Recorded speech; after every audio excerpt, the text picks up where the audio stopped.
Assalamualaikum warahmatullahi wabarakatuh. Perkenalkan, nama saya Wahyudi Sasanti dari Prodi UNES, salah satu mahasiswa yang saat ini melaksanakan KKN bersama melawan Corona di Desa Metuk, Kecamatan Mojosongo, Kabupaten Boyolali. Baik, pada kesempatan kali ini saya akan mensosialisasikan mengenai pemanfaatan lahan pekarangan untuk menciptakan lingkungan sehat dan memenuhi kebutuhan gizi di tingkat keluarga. Kemudian pasti kita semua sudah tahu apa yang dinamakan pekarangan. Tentu saja, pekarangan merupakan sebidang tanah di sekitar rumah yang masih diusahakan secara sambilan.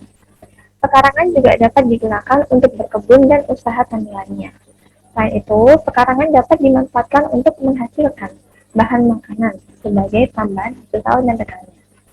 Sayuran dan buah-buahan, rempah, bumbu-bumbu, dan wangi-wangian, bahan kerajinan tangan, kayu bakar, uang tunai karena dapat menjual hasil dari penanaman atau pemanfaatan bahan pekarangan tersebut, serta ternak dan juga untuk ikan, kolam ikan.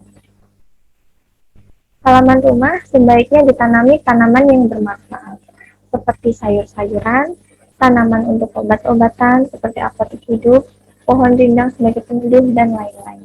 Tentu saja, ini merupakan salah satu upaya untuk mendukung rumah sehat. Nah, manfaat dari memanfaatkan lahan pekarangan ini diantaranya yaitu kemandirian pangan rumah tangga dalam memenuhi kebutuhan gizi keluarga.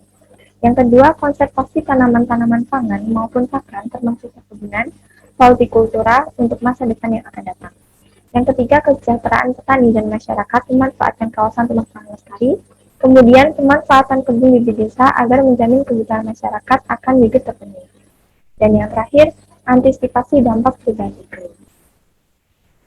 Untuk media tanam yang dapat digunakan, kita dapat langsung menanam tumbuhan atau sayuran atau buah-buahan langsung di lahan. Kita juga melalui hidroponik, polybag, pot plastik, atau media yang lainnya. Berikut contoh sayur yang dapat ditanam di pekarangan.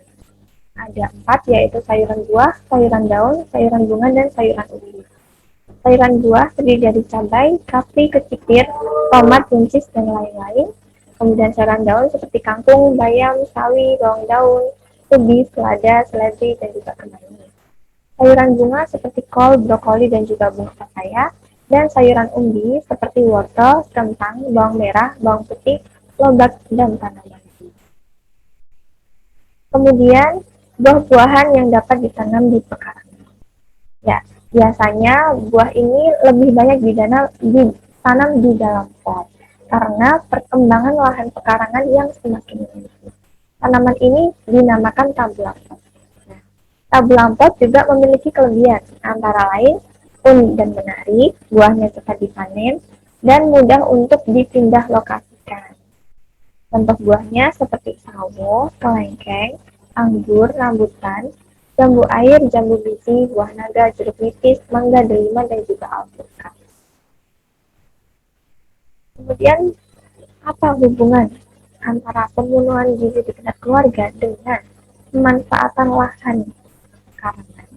Nah, ketahanan pangan dan juga daya beli yang masih rendah membuat masyarakat jarang sekali mengonsumsi sayur dan buah. Maka dari itu, dengan adanya pemanfaatan pekarangan untuk menanam sayur dan juga buah, sebuah keluarga dapat memenuhi kebutuhan mereka sendiri untuk kesehariannya. Hal ini dapat terjadi karena anggota keluarga pemilik lahan dapat mengonsumsi hasil panennya itu. Nah, contoh bahan makanan yang dipanen merupakan bahan makanan kaya zat gizi seperti karbohidrat dari umbi misalnya, protein dan lemak dari ikan, serta vitamin dan mineral dari sayur dan buah.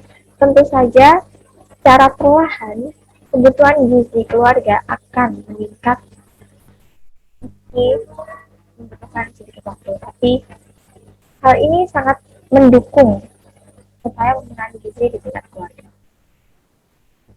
Sekian dari saya, semoga bermanfaat. Salam sehat, terima kasih. Wassalamualaikum warahmatullahi wabarakatuh.